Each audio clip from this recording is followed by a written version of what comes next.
Welcome back, everybody. Thank you for joining me here today so that we can discuss Danger in the Countryside. This is, of course, a Lifetime movie. And in this case, we have a single mom with two kids. She's having all kinds of problems, definitely having financial problems. She just found out that they're being evicted. And with nowhere to go and really very minimal options, she kind of rolls the dice whenever she finds out that there's an older couple that are out on this rural estate who need some help with upkeep and taking care of, just taking care of things, stuff like that.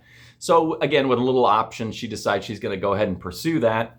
And she gets there, and the older couple seems really nice. There's a weird neighbor that's kind of always creeping around or whatever. But in general, they get along. They don't really. There's some issues at first with the food. The old people food doesn't sit well with the kids, but other than that, things seem to be going well. And then some odd things start to happen, and some things start to take a darker turn. And then you get the creepy neighbor. The old people start to act kind of unusual. And this single mom has to figure out how to navigate all this and take care of her family. So Danger in the Countryside is a very unusual Lifetime movie, in my opinion. This is not a psycho thriller where you have just someone on a rampage, on a overly dramatic, rampage. And it's also not like a wine sipper where it's just like a chill, layback mystery. This feels like a horror movie. There's a lot of super creepy parts in this. There's actually really decent atmosphere. It's just it's one of the darker Lifetime movies that I've seen.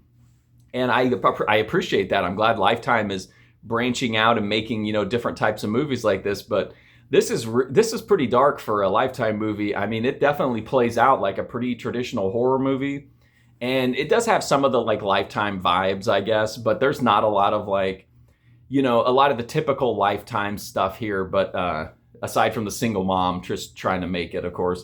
But I thought this was interesting. I thought it was effective. I thought it did what it needed to do. Of course, working within the confines of a Lifetime movie that has to be broadcast on television, you're going to run into some problems in the horror genre as far as what you can show or what you can deal with. But I thought they did a good job of working within those constraints to make a movie that actually has, again, good tension, good suspense, and has some real palpable danger to it.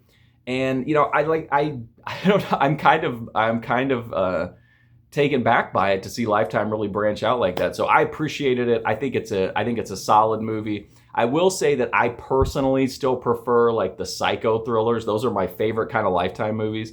But I was engaged with this from start to finish. It had my attention the entire time. And if you're looking for more of a straightforward horror thriller element, then I would definitely go with this if you're a Lifetime fan. I mean, I would watch it if you like Lifetime movies just in general, just because I feel like it's such an interesting, piece of art from them. But anyway, that's my review for Danger in the Countryside. Decent acting, good story, interesting approach to horror within the confines of the Lifetime limitations. But anyway, that's all. I'm rambling now. But anyway, thank you for watching this review. I do greatly appreciate it, and hopefully I'll see you soon.